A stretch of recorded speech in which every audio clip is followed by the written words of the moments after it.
ഗുരുവായൂരപ്പനെ പൂജിക്കാനാവണമെങ്കിൽ പൂർവജന്മ സുഹൃതം വേണം. ഗുരുവായൂരപ്പനിൽ ഒരിക്കൽ മനസ്സൊന്ന് നിറഞ്ഞു പോയാൽ പിന്നെ നമ്മൾ ഭഗവാനെ ഉപേക്ഷിച്ചാലും ഭഗവാൻ നമ്മൾ ഉപേക്ഷിക്കില്ല. കൃഷ്ണനോടുള്ള സ്നേഹം കൂട്ടാൻ വേണ്ടി അവൻ ചില കുറുമ്പൊക്കെ കാട്ടും. ചില കുറുമ്പൊന്നും നമുക്ക് താങ്ങാനേ പറ്റില്ല. പക്ഷെ അവസാനം ഒരു ചേർത്ത് നിർത്തലുണ്ട്, ഞാനില്ലേ കൂടെ പറഞ്ഞിട്ട്. വേദനയുടെ ചൂടിൽ നമ്മൾ ഉരുകുമ്പോൾ ആ നീലമേഘത്തിൽ നിന്ന് കുളിർക്കാറ്റ് വരും. ആളുകൾ ശകാരവർഷം നടത്തുമ്പോൾ പൊന്നോടക്കുഴലിൽ നിന്ന് സ്വരരാഗ ഗംഗയൊഴുകും.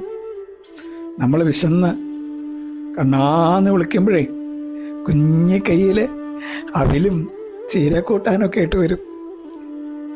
നമ്മൾ വല്ലാതെ തളർന്ന് വീഴാൻ പോകുമ്പോൾ നമ്മളെ മാറോട് ചേർക്കും, ഞാനില്ലേ കൂടെ ചോദിക്കും, കൃഷ്ണ ഗുരുവായൂരപ്പ.